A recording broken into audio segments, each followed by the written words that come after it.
This is Standard Office Procedures, the podcast that helps professionals live and grow through culture, communication, and candor. Hey guys, and welcome to another episode of the Standard Office Procedures podcast. I forgot what it was. I'm your host, Grace, and with me as always is Shannon. Say hi, Shannon. Hello. And today, Shannon and I are going to break down how to be more organized at work. We've got 10 strategies to plan your day right. I want to say, Shannon, so we record these episodes like pretty far in advance. Mm-hmm. So we're recording this the day before Thanksgiving. I think it's going to launch in like January. So hello, 2022. And I am wearing a sloppy outfit and Shannon looks very cute. You're not wearing a sloppy outfit. You're ready for yoga. I am ready for yoga. And we record these sometimes as videos because we use them on social. And I was looking at myself on the screen and I was like, one of these things is not like the other. But anyway, without further ado, let's talk about how to be more organized at work. So let's start with just like the basics. Let's talk about planners. So our first tip for being more organized at work and in life, right? We say at work, but these are obviously applicable across the board. But I know for my sort of organization journey, which I know sounds cheesy, but it's been a thing for me the last 29 years of my life. Self-improvement journey. Yes, my self-improvement journey. My planner has been a godsend. So if you don't have a planner or if you're somebody who you're like, oh, I just kind of go through my days and figure it out, I use Google Calendar. Those tools like that are really helpful. But what I have found that helps me a lot is having like a physical planner that I can write things in. Because it forces me, if you take the time to write out your week in advance, you're forcing yourself to like kind of plan in advance and be aware of what's coming. When I was in high school and college, I swore by planners. Yes. I really like the ones that are like 5x7 size with the clear sleeve in the front so I could put cute pictures of like me and my boyfriend, stickers and stuff. But it was one of those, I didn't like where it was small spaces, but it was one of those where there were maybe like 2 days per page, you know? Man, I swore by those things. I love planners. I could probably use one of those now. I mostly now live and die by my Google Calendar and my Asana task list. So I'm glad that you brought that up. And we're going to talk a little bit more about like softwares, like organizational softwares like Asana later. But so you said Google Calendar, and I actually use my Google Calendar and my planner in conjunction with one another because like you just said, like I also live by my calendar. If it's not on the calendar, it's not going to happen. It's not that all real. the time. It doesn't exist. But when I take the time to like sync my planner up with my calendar, I have to take that time to sit and write out everything that's coming for the week or the day ahead. Yeah. And that forces me to be like, oh, like I have this meeting on Thursday. I really should prepare for that. I should get ready. Otherwise, what I tend to do is, and I know we've all done this at some point, is like, I'll just figure it out the day of and it'll be like 8 o'clock on Thursday morning. And I'm like, oh, damn, I have that meeting at 10:30 today. Like, I really Surprise. have to. Yeah. And I kind of knew it was coming, but like, I'm just not prepared. So I would say the planner can be really helpful for that. Also, if you guys don't know about planner stickers, they're one of the greatest joys of my life. Tell me about your planner stickers. I'm not a physical planner user, so I'm like, I love planners. I want to hear well, your sister is, right? My sister's big time into it. Yeah. Yeah. So you can, if you have a planner, if you don't have a planner, A, go get one because they're a joy, and make sure you get one with a really pretty cover so it brings you bliss. And B, you need to delve into the world of planner stickers because they have all kinds of like happy little stickers to denote all kinds of things in your planner. So if you're like, oh, on Thursdays and Tuesdays I go to the gym, you can get like a little cartoon of somebody like a going little to the barbell gym. Yes, on the and like it just makes it, I will say, like when I do my planner and I use stickers, I know it sounds silly.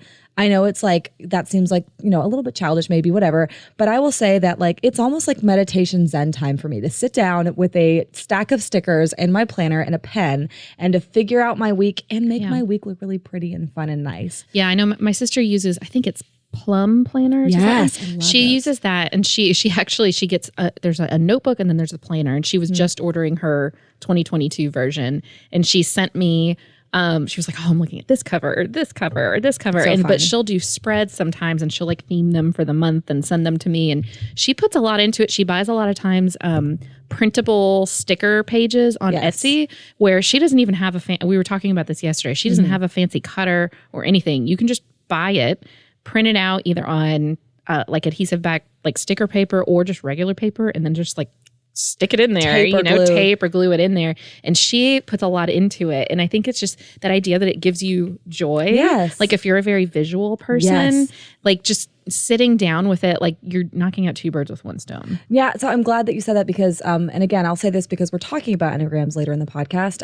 But I am a type 7. And so part of being a type 7 is that like, it's hard. We tend to struggle with like, the tedium of life. We just want to go and do and like figure it out as we go.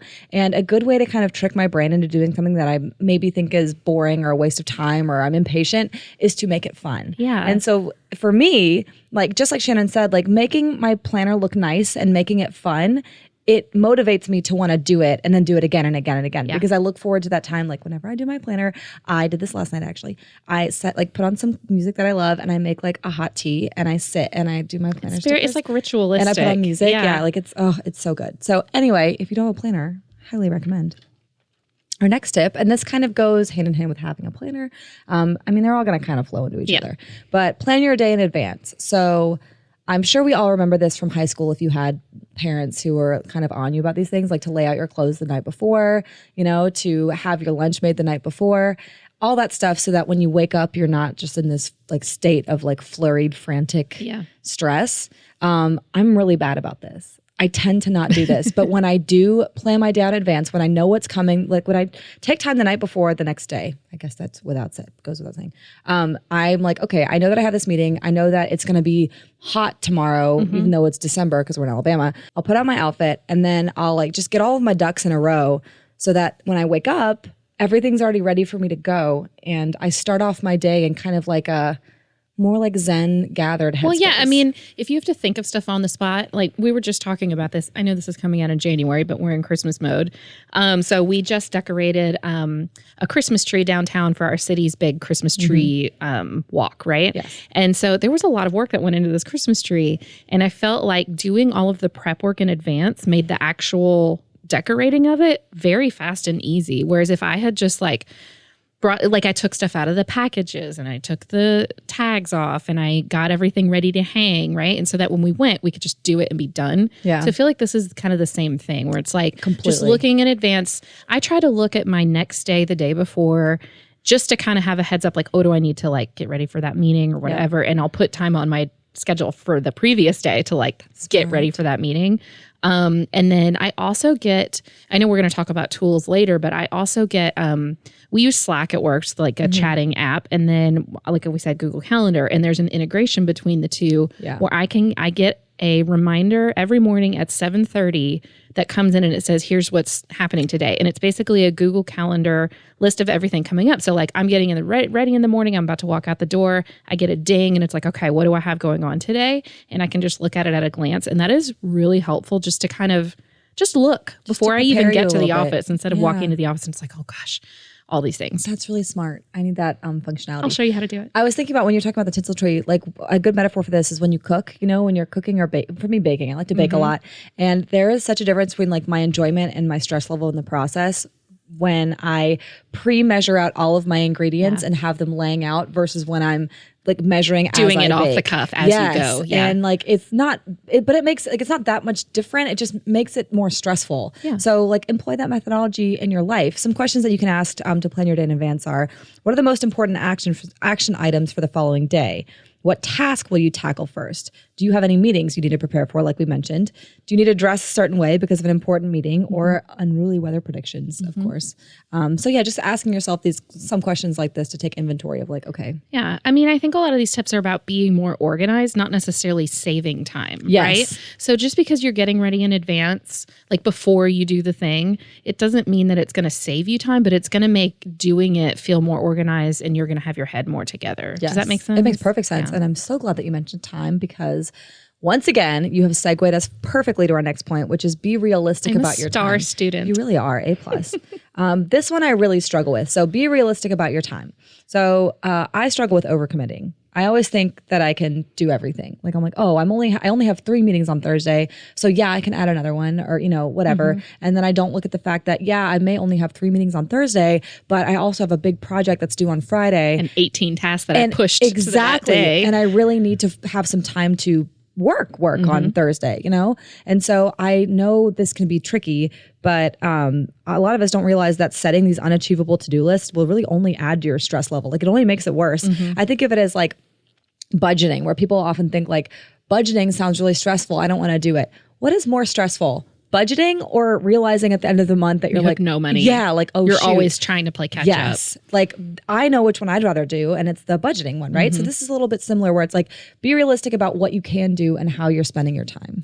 Yeah, the thing that I like about being realistic about your time, I tend to do this, or I used to do this when it came to appointments, right? So I say I have appointments at the day or an offsite meeting, at another office. I started like blocking off the travel time on my calendar because what will happen is people will book a meeting right before you're supposed to be somewhere, but like it's going to take me 15 minutes to get there. Right. So I'll block off that 15 minutes on my calendar. And it's just honestly being realistic about your time. Like I can't leave at 1 o'clock for a 1 o'clock appointment. Yeah. Right. No, that's really smart. And it took me a while to learn that lesson where like, if I'm going to the doctor at 8:30, I need to be out from 8 exactly to, whatever, like not 8:30 itself, because you can't put a meeting on my calendar before then. It'll be a mess. Yeah. So, and I think this too, like, again, not about saving time, but about being realistic and being organized with your time. So if you just like block out your day, you can do this. This is part of like planning your day in advance that we just talked about. Like I try to look at my week coming up on like Monday or the previous Friday or something like that, because I know people are going to start adding stuff to my schedule, right? As the week goes on. And so I look at it in advance and it's like, okay, I have this appointment this day. I need to put travel time blockers on either side of that. I know I have to go home and feed the puppy, for these times during the lunch day, and I'll just block it off. Yeah. You don't even have to say what it is. You can just say busy, just say busy, or appointment or whatever, or set it to private. You don't have to say what it is, but it's just a way of being realistic and planning in advance and just kind of getting a better picture of how much time you actually have in your day. I also think that it is important to, like, this is one thing that I still don't do and I really need to do, is if you are in a position where you have a lot of meetings, but you also have a lot of like just sort of sit down work that you need to do, block off time to do that as well. That's part of being realistic about your time. So like the situation I just mentioned where I was like, oh yeah, I can add one more meeting into my Thursday. And then come Thursday, I'm like, I need to do this stuff, but I don't have any time. And so then it's 9 p.m. on Thursday night and I'm like in tears because I'm tired and I'm still not finished.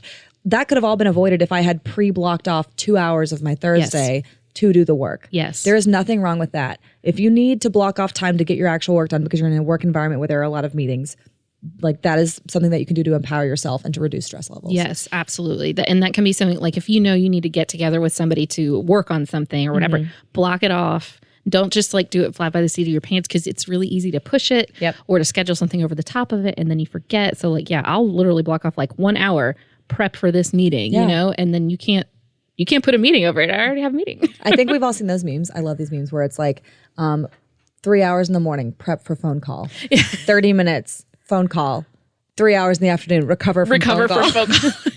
Maybe don't do that, but something smaller. But there's some truth to that, for sure. Like be realistic about what it's going to take. So another organization tip is to group alike tasks. So I don't really espouse this one, and I probably should, because this essentially means that like you have times of day or even days of the week for specific things. So I know all of us, we have email on our phones, right? So like we're attached to our email, and it can be very easy to stop what you're doing if you get a notification, especially if you have an Apple Watch or any kind of watch that pings you when you get a notification. Like it can be very easy to just break your focus and be like, oh, I'll just respond to this right now, like really quickly. When I have blocked off my time, like, or when I have grouped my like tasks and I say like, look, I'm going to answer emails from 9 to 10 in the morning and then from 2 to 3 in the afternoon, or, whatever your window is, that reduces my stress so much because I don't feel this like pressure to hurry up and answer it right now. Like I know it's going to get answered before the end of the day. I'm not putting it off days and days, but it does kind of clear up that mental clutter in my mind where I'm not thinking about all the emails in my inbox. I'm thinking about the task at hand.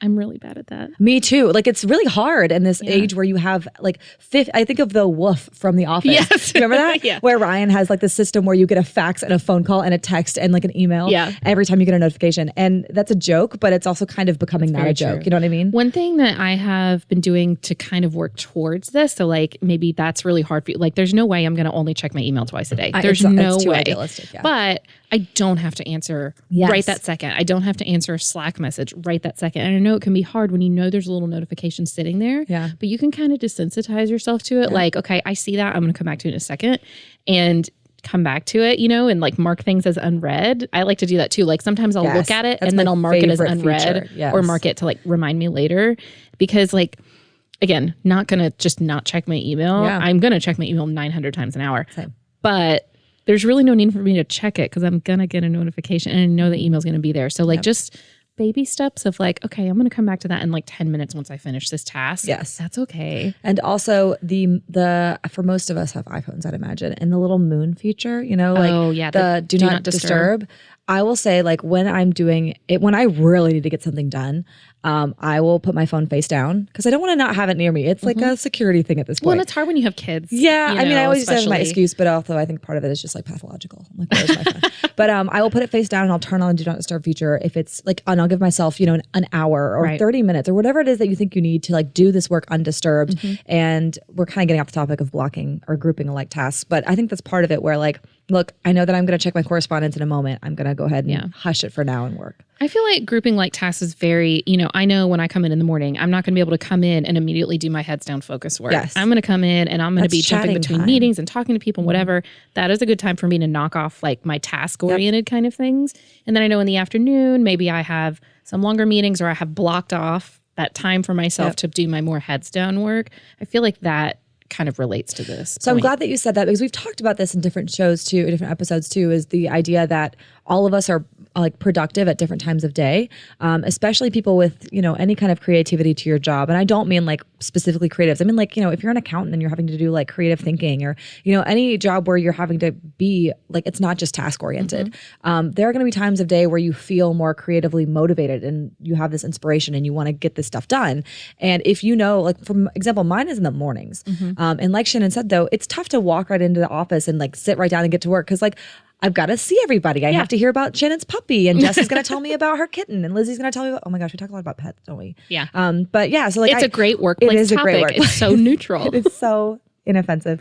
But yeah, so like I realistically know that I probably won't start working until about 8:30 or 9. But at that point it's like, okay, that's my time to get the more like intense, introspective, focusy work done. And I will say too, and I promise I'm almost done talking about this, but you can take specific days of your week. I've seen this work for people where you're like, I have all my meetings on Monday, Wednesday, and Friday. And then Tuesdays and Thursdays, I really reserve for my like heads down work that I need to get done, like the things that I need to physically produce. Yeah, I think if you have that much control over your schedule, that's a really great way to stay organized. Because it's really easy to get in the headspace of like, you have organized your week. Like these are the days I'm going to do these things. These are the days I'm going to do these things. And you train people. Like you train people to know that, right? At first it might be like, oh, I put a meeting on your calendar. But if you're just like, oh, sorry, I can't do it that day. Or you've blocked it off. Or you've blocked it off. You like, can't have a meeting. And they can come by your desk, maybe whatever. You can work out little like sort of compromises, but that you will train people how to, respect your calendar. I will say that every Monday and Tuesday I leave at 4 to pick up my kids. And I have on my calendar kid pickup 4 to 4:45. And it took a while because I still kept getting meetings on like 4 on Mondays and Tuesdays. And I was like, you can have the meeting, but I am not going to be there. Like I will not be participating. And so now though, it's gotten to the point where people who schedule meetings with me regularly, they know not to even try after 4 p.m. on Mondays and Tuesdays. So it just takes time. And another tip is to organize your space. So again, this one's pretty straightforward. I think it's pretty basic, but it makes such a difference if you just organize your desk and your surroundings. Even if it's, if you work from home, I get that a lot of us do now, but making sure that you have a kind of dedicated space, if you have the space, or making sure that like there is a way that you can physically and visually transition your kitchen table to work mode, and make sure it's nice and organized. That also reduces mental clutter. Like when you're not looking at a pile of dirty laundry out of the corner of your eye, or for me at my work desk, like I had so many bags under my desk for like a year full of our face masks that I was meaning to donate and I just never did. And then it got to a boiling point where I was like, these have to go. But when I got rid of them and I cleaned up my desk and straightened it and organized it, I feel like I can sit there and be productive and focus because there's not all these distractions. Before I had a true office in my house, I would sit and work at my dining room table. And for a long time, I sat in my dining room, which is right next to my kitchen. And I would sit facing the kitchen, like facing the kitchen sink. And then one day I was like, what if I faced the other side where I don't have to, what if I put that to my back? And it was like such an obvious solution. My one tip for organizing your space would be sometimes we'll go and we have the best intention. We just organize and we put everything away. And that cannot be very practical for day to day. And so what can be really useful is like, think about the things that you use the most often that you need to have like within arm's reach, or you need to have visually in your line of sight. Like I have a notepad I have to have right there. My pens, I just need to be able to grab, but then maybe there's other stuff I need often, but not so often. And then things I literally never need, like be realistic about that, because I think we've all done this where we have organized ourselves into oblivion and you can't work like that. It's not functional. Like it's like if somebody comes into your kitchen and puts away all of your stuff to make coffee. And then in the morning to make your coffee, you have to get everything back out. Like, I don't know. That's a good example, though. When people put things away in my kitchen in the wrong place, man, yes, exactly. That's my butt. The Standard Office Procedures podcast is presented by Blue Summit Supplies. We're an online office supply store that puts you at the forefront of our focus by offering new career-building resources every single week. Sign up for our newsletter and visit our blog at bluesummitsupplies.com for free downloads, tools, and tips to make your job easier and more fun.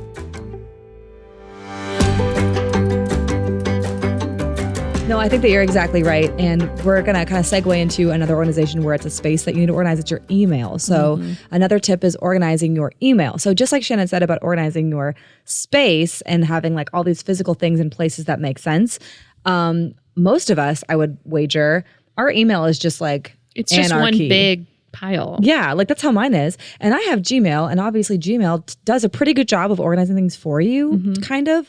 But the only organizational system I use is starring emails. Yeah, me too. That's it. That's all I do. I feel like we could take some tips from this. 100%. I've always wanted to be one of those people that had like a really great organized inbox, but I think I get scared of doing it because just like I was talking about with organizing your physical items, I'm worried that if something is like put into a folder or something, then it won't be right in front of me and then I won't know where it is, and I'll lose it. And I won't have that reminder to go look at it. There's got to be a better way. I'm going to disclaimer this one and say this is like advanced level organization. Like if you're a novice or you're an intermediate, I would say I'm intermediate. This is something that I will not be doing in the near future. And I think this also is very job dependent, right? So like, I don't know that I have a huge need to organize my inbox a whole lot, but maybe you get a ton of notifications for different things. Like I know, like our boss gets a lot of different notifications from different platforms or different, notices for orders or things that come in, and you can like set up rules in your inbox, just send things to a certain folder. Like you want to be able to look in on it, but you don't need it in your inbox with your other emails. And that does make sense with certain positions. Like if you manage a lot of different things or you have a very diverse kind of like, inbox, just like Shannon said, that makes sense. But just like you said, for me, there's nothing that I can't find using the search function at the top of it. So I sure am not going to organize it. I'm going to be honest. Another thing that can be useful for this, I know we're going to talk about tools in our, I think it's our next. It's our next one. Oh, our next one. I'm doing such a good job on it. But so for instance, customer service emails, if you're somebody that fields customer service and you're doing that within your own personal inbox, maybe you need to be utilizing a CRM of some kind to make that easier for you. So I know, for instance, we use HubSpot and we manage several different email addresses in there, and it makes it so much easier because you can drag your emails into different status points, right? And so we have like these different columns, and it's like new, waiting on customer, waiting on us, all these different things. And that can be a really good way. Like if you're somebody that's fielding customer service stuff, check out a program like HubSpot. I think there's actually a free version. So there's a lot of good stuff like that too. If you're in any kind of communication with vendors or customers, things like that. I know there's some for social media as well. Like if you're a company or a brand, or you're in a position where you have to field a lot of social media correspondence, there's like a Hootsuite's one, right? Where you can manage all of them kind of in one place without having to just go through your email inbox. Yeah, Hootsuite. I think we use Sprout. We use Sprout. Yeah, Liz uses Sprout. She loves it. So look into your options there, which again, excellent segue, Shannon. You get a 10 out of 10 as always for using digital organization tools. So like Shannon said a moment ago, we can't exist without our Google calendars. So that's obviously one pretty, I think, common tool that a lot of people use, or, your Apple calendar, whatever it is. We also use Asana. And I know we've talked about Asana on the show before. Again, we are not sponsored by Asana. We just love it. We just love it. And it is a project management tool that allows you to keep track of all the stuff that you're doing in conjunction with what the rest of your team or company or group is doing.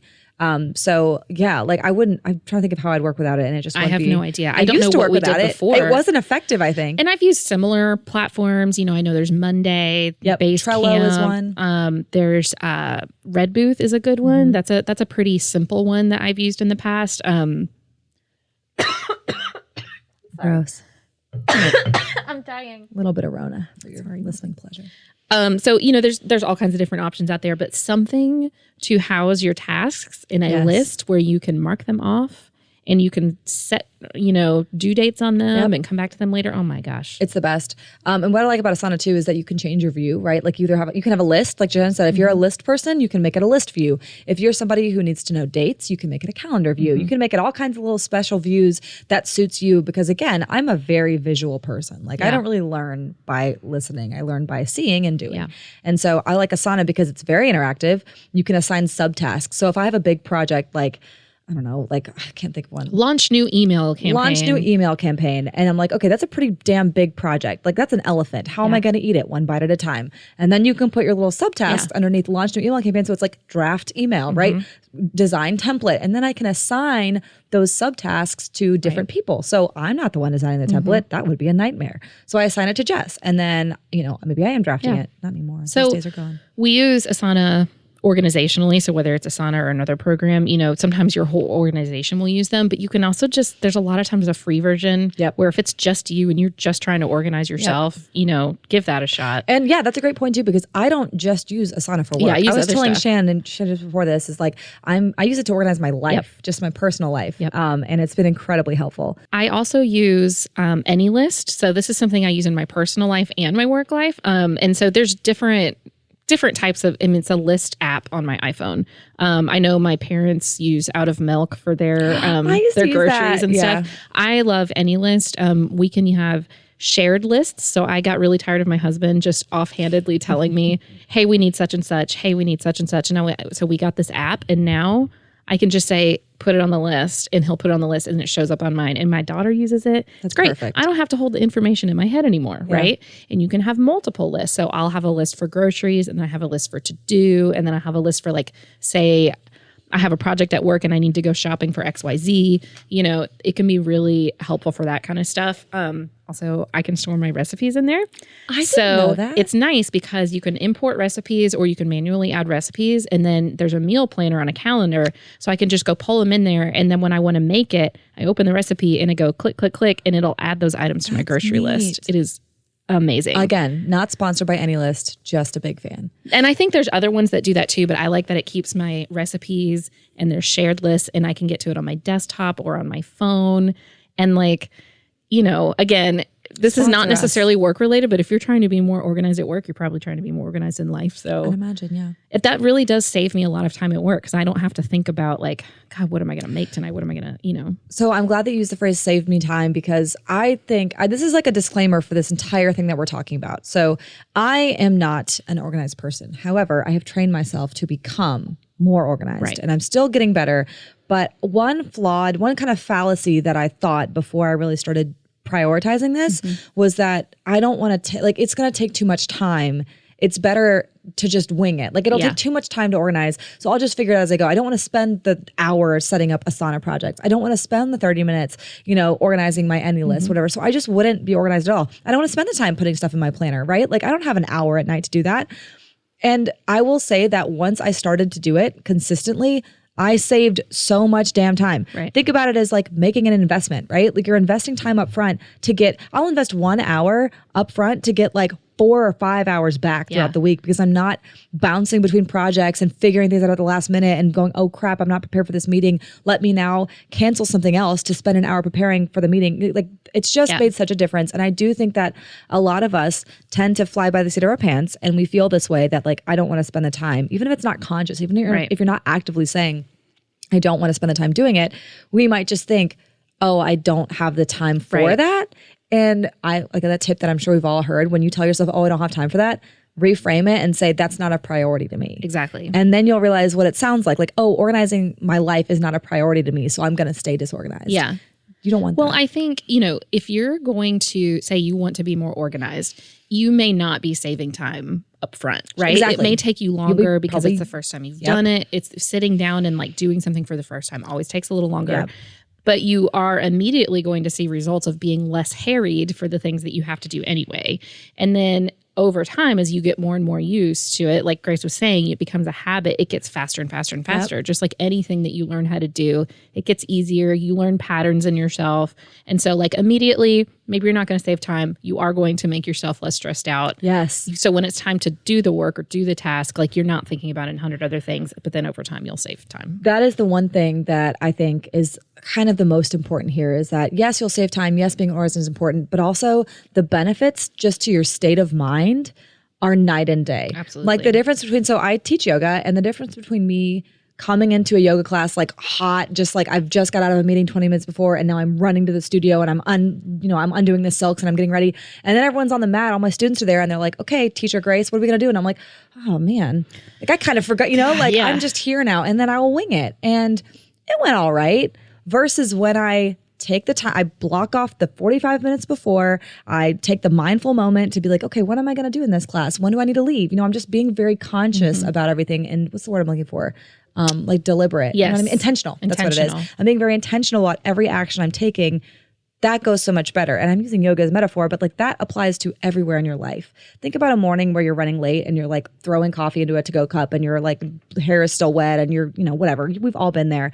Versus when you're like, my clothes are laid out, my coffee's already brewing, like everything's ready, and you just sort of smoothly sail out of your door. Exactly. And you're ready to take on the day. And I know it can seem very overwhelming, right? I think we all go through these times of like, I just have so much going on right now. I have a lot of that going on in my life right now. There's just so much going on. I don't feel like I'm catching a break. So it can feel very overwhelming to be like, I just need to be more organized. Yeah. Just do better. Just do it, but I think those little baby steps, if you can't plan your whole week in advance, look at the first half of your day, and or prioritize that. Yeah, or pick one of these and try to implement it, because I think it can be very overwhelming to be like, oh, God, I can do all this stuff. I need to organize this. I need to get that software. I need to do all that. No, don't do that. That is a great point, is that if you're somebody who is disorganized, like I am and was, don't say, okay, I'm going to be organized. I'm going to follow all these 10 tips.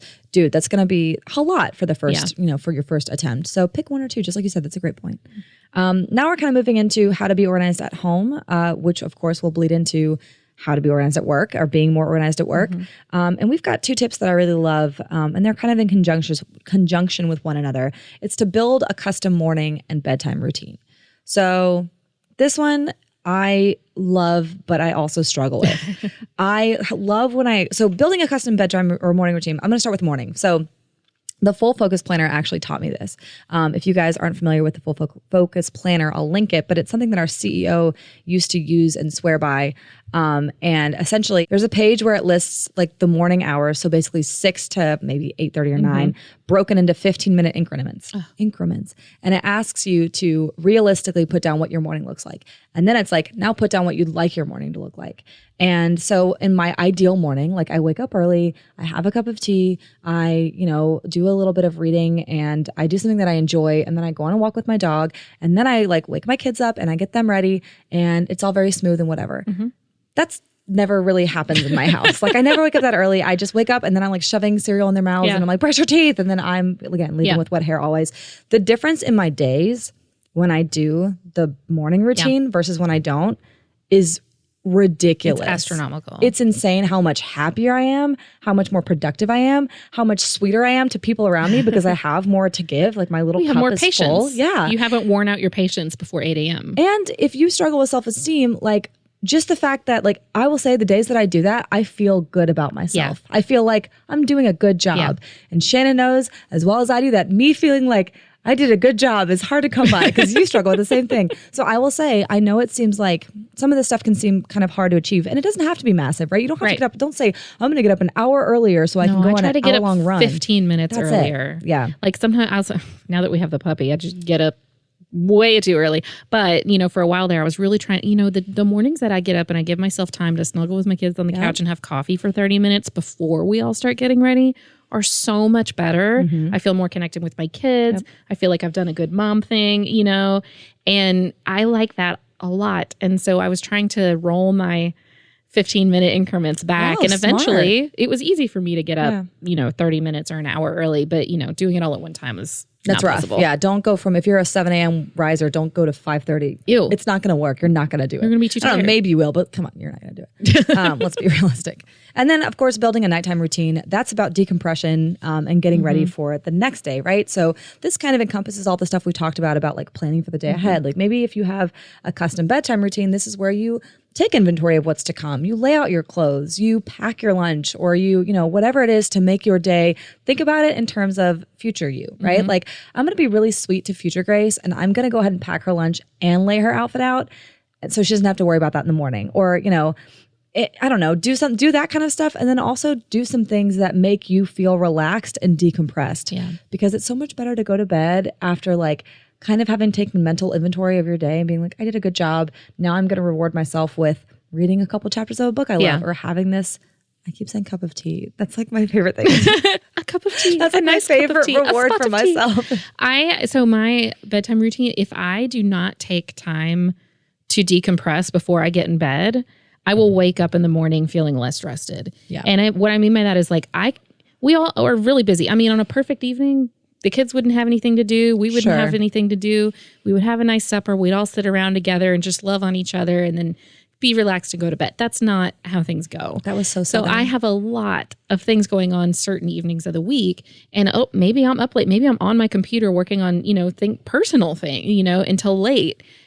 If I just go and leave my computer and get right in bed, I feel like I didn't have any downtime. And if I don't feel like I have any downtime, I might as well have not had any downtime, right? So I know it's going to take me at least 30 minutes after finishing my last task to decompress, get a cup of tea, or a glass of water, and sit on the couch and like maybe watch a little bit of one of my favorite shows. And then I know when I get in bed, I'm going to read at least a chapter or two in a book, so I have to build that time in. Plan it in. Yeah. And I just have understood that like, if I'm up late, I still have to do that. So I'm just going to be up even later. That's just the way it's going to go. Because if I don't do it, I am wiped. And the quality of sleep is poor, and a lot of us, I'm sure listeners can relate to this. Like if I don't have my little bedtime routine, then my anxiety at night, like my racing thoughts as I lay there and trying to sleep, is so much worse. All I do is think about the stuff that I didn't do that day or all the stuff that I have to do tomorrow. Yeah. And that takes up a lot of time. And I usually lay awake for about an hour and a half or two when if I had just taken the 30 or 45 minutes to relax and decompress, that would have been eradicated. It's a lot about like building in cushions, right? Yes. So being organized is being realistic about your need for cushions. Yep. And whether that means like you've given yourself a little extra time at the beginning and end of a task, or you've given yourself, time to get organized for, something that's upcoming. Think about, so my background is in graphic design. And think about, you have stuff organized in a table, like in Microsoft Word or something. When you put it in there, you could have a ton of information on this really big table and it can be pretty overwhelming. But if you build in a little like cell padding, like I'm talking about visually, add some space around the things in each cell on the table, it's so much less overwhelming. And so I feel like if you can figure out how to do that in your life, or organizing your desk, or, fixing up your calendar, like that will make everything easier. What a beautiful metaphor. I was going to use the one where I always compare it to like a computer, how when I am nice to my computer, which actually Melvin, our editor, called me out on this recently. He said, when's the last time you turned your computer off? And I was like, I don't know. It's been like 6 months at least. He was like, Grace, what? And it's because like I'm always going. And so I always just close it and it goes to sleep, Then I open it up. My poor computer was having some problems. Like it was struggling. And so the difference in like my computer being like efficient and effective and in good working order when I like manually take the time to shut it down and let it rest when it does the little spinny wheel, where it's like shutting down now. And it like takes a moment to shut down and then it goes boo and then I close it and it's like asleep. Like truly it's resting versus when I'm like, all right, slam it shut. And then I open it 2 hours later and it's like really hot. Yes. When your computer gets really hot and it's like, I've been struggling to stay awake for you. And I'm like, okay, sorry, computer.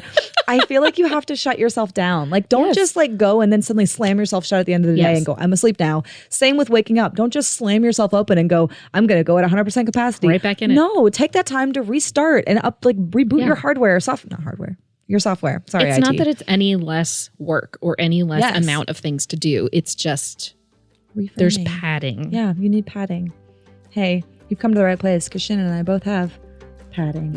Look at us. I'm going to have extra padding after we eat winter Thanksgiving. Ladies. I know. I'm excited about Thanksgiving. So stay tuned, guys. I know I'm sorry. You guys are not hearing this around Thanksgiving, but you're not. Just know that Shannon and I had a great Thanksgiving. We hope you did too.